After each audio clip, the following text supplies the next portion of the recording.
2장입니다. 빌립보서 2장. 필리피안스 챕터 2, 빌립보서 2장.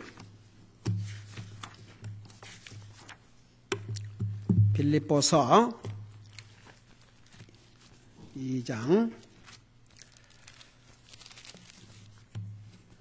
우리 13절 한 절을 우리 다 같이 읽겠습니다. We're going to read together verse 13.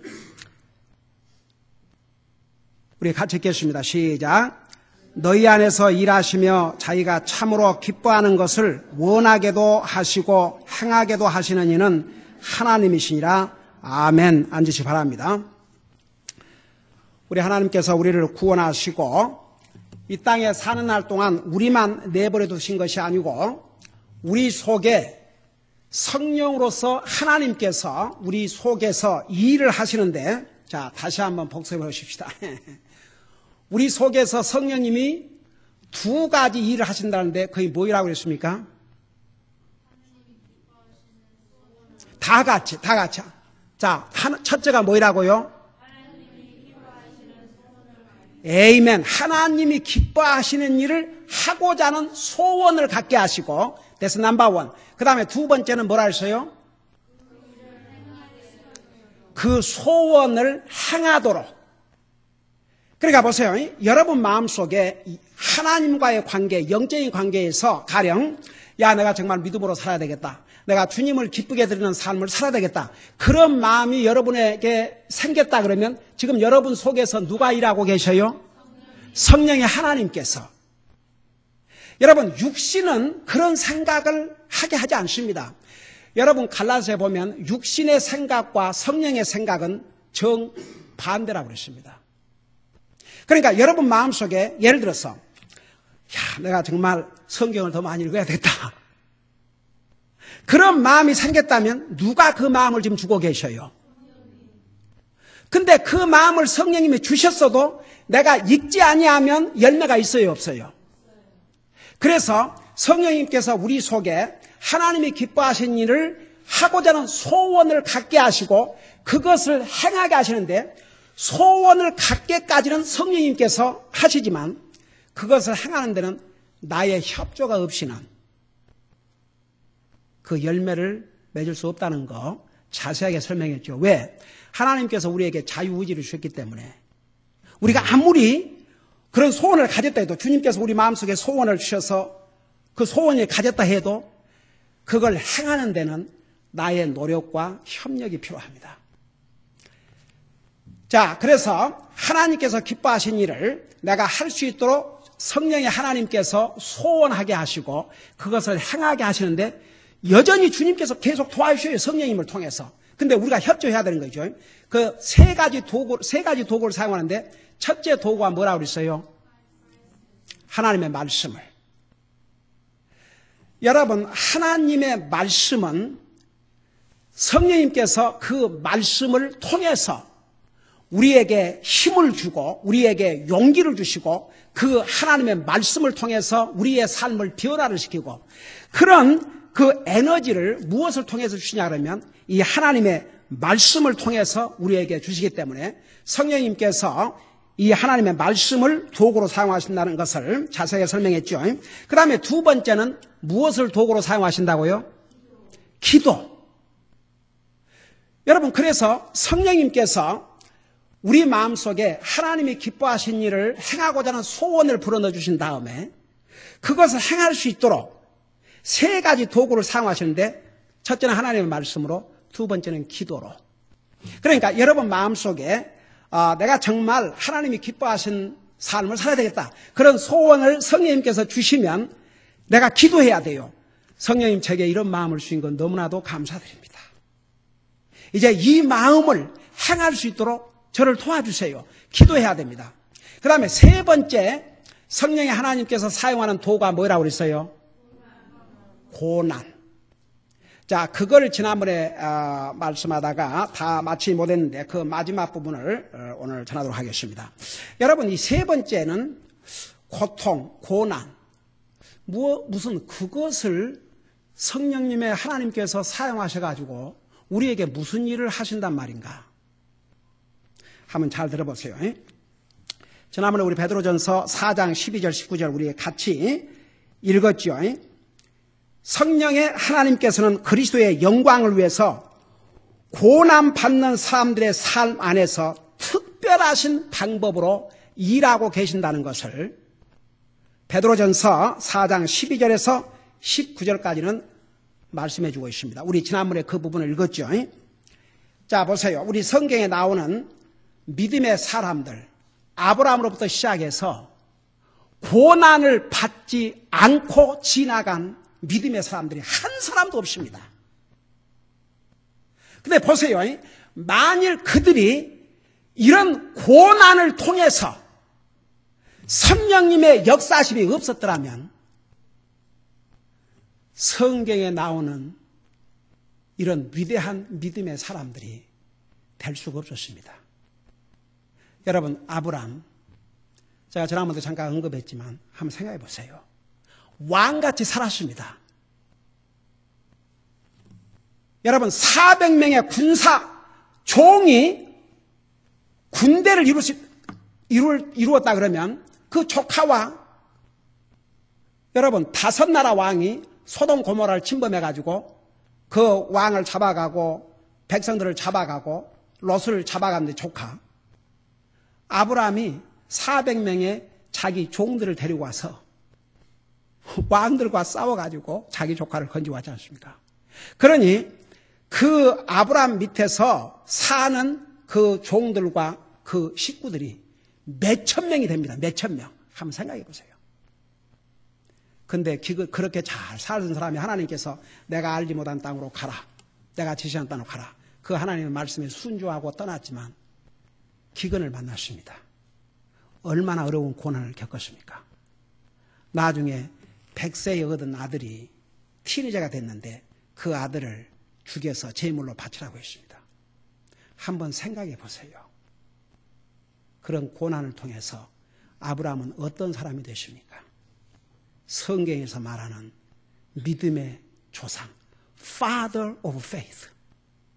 그리고 아브라함을 하나님께서 그는 내 친구라. 아브라함이 그런 고난이 없었다면 결코 그런 자리에 오를 수가 없습니다. 요셉의 고난. 제가 지난주에 자세하게 설명했죠. 여러분, 다니엘과 세 친구들은 원래 이스라엘의 왕족이었습니다. 한번 생각해 보세요.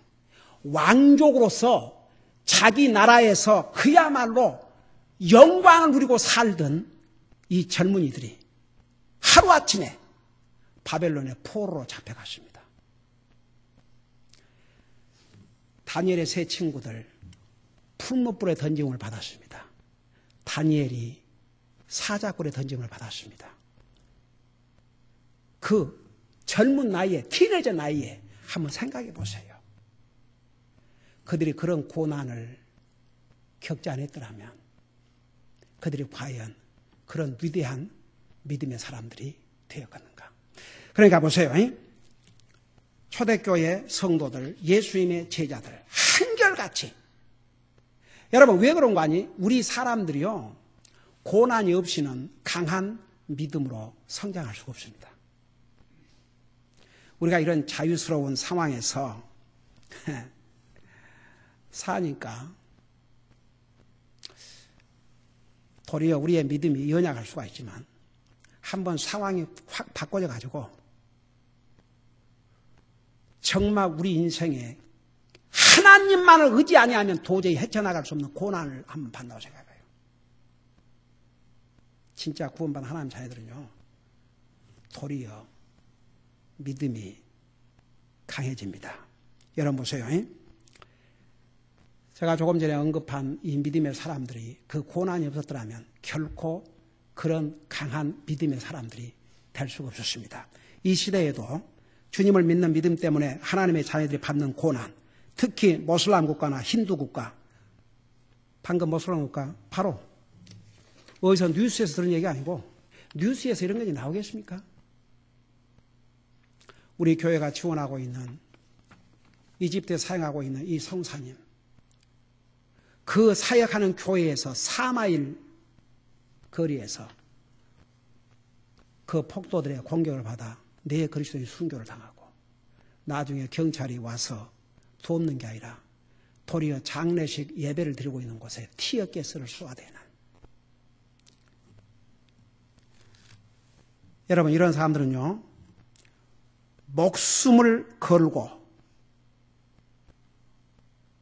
주님을 섬기고 있습니다.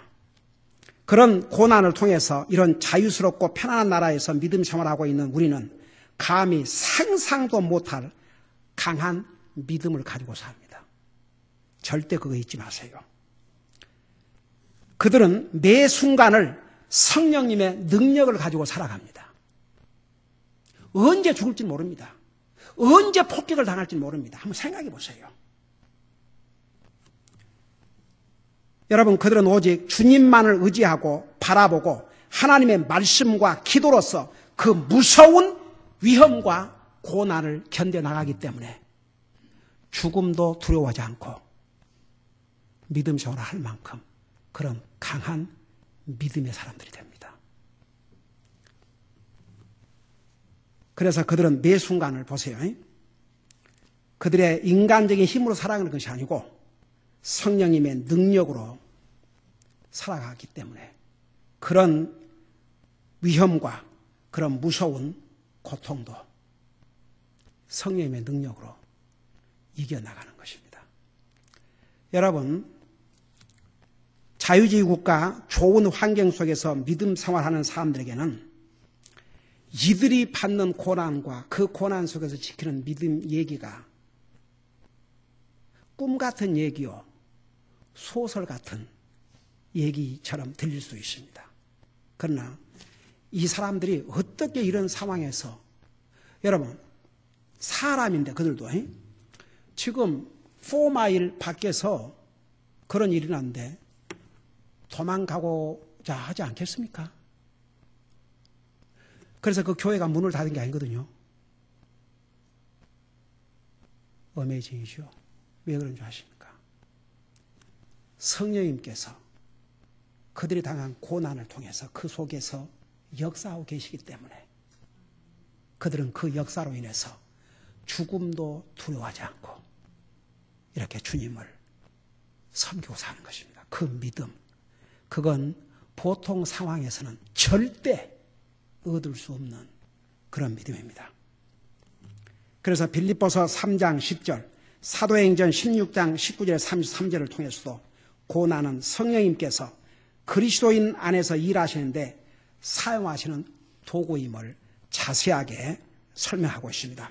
이 부분은 다음 주에 더 보충하고 그리고 14절부터 공부하도록 하겠습니다. 기도하십시다. 사랑의 아버지 하나님, 오늘 이집트에서 선교 사역을 하고 계시는 우리 팀롱 성사님에게서 이런 편지가 왔습니다.